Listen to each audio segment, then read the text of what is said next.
Welcome to the first debate of the 2024 presidential campaign.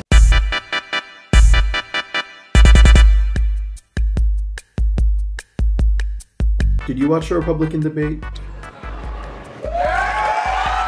Because I watched the Republican debate, and it's hard to take away much besides the fact that they are in a huge identity crisis. Their no-show frontrunner put the party in a catch-22. It's either he wins the nomination and will probably lose due to political baggage, or he loses the nomination, runs third party, and splits the vote. But what if I told you this is only the tip of the iceberg for their party? There is a demographic reckoning coming for the Republicans, and it's not looking good. If we stay course in this culture war of attrition, we will return to the pre-2000s, a time where Republicans winning Congress was a fever dream, and they would have to use the president to get anything done. Once this happens, the GOP will get such a harsh reality check that they will sit in the corner and contemplate what they did wrong, retailoring and reinventing their ideals to a more left-wing population. But why is this happening, and more importantly, who's to blame? Well, it's millennials. The millennials did it.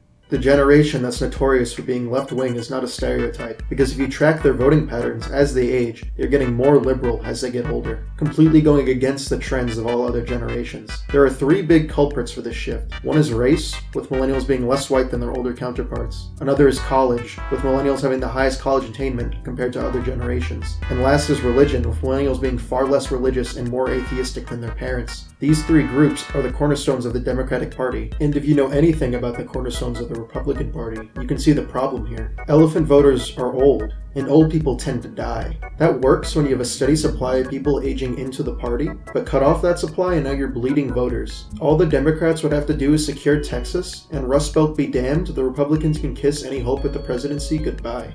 So is that it? Has looking into my orb of knowledge sealed the Republicans' fate? Well, no, this title is totally clickbait. I can't predict the future, because while it wouldn't be easy, it is totally possible for the elephants to make a comeback. And if they want to do so, priority number one would be to appeal to minority voters. While they do have a troubled history with these groups, their growing vote share means the GOP can't ignore them any longer. And ignoring the similarities between them and the GOP would be a massive blunder. Black and Hispanic groups are more religious compared to white folk, with Hispanic Catholics being the fastest growing religious group in the country. They are also less likely to achieve a college degree, or more likely to work blue-collar jobs, and can be more socially conservative than people realize, which are all things Republicans appeal to.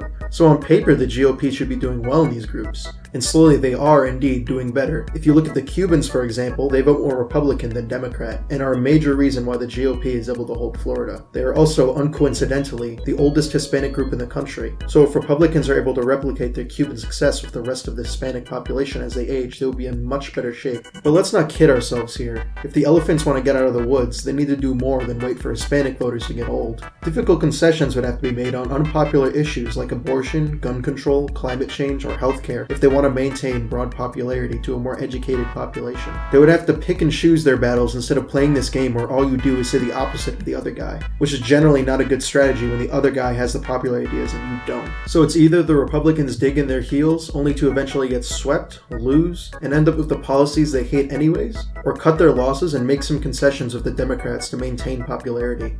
One of these outcomes is more preferable than the other, but making concessions and cooperating isn't exactly in the political climate we are in these days. Such are the nature of American politics. But hey, if they can pull it off, then maybe we'd all calm down. I'm all for talking less about Hunter Biden cocaine penis or the racist implications of digital blackface, and more for talking about stuff that actually matters, like annexing Alberta or banning VTubers from public eye. I think that'd be a lot more productive to talk about.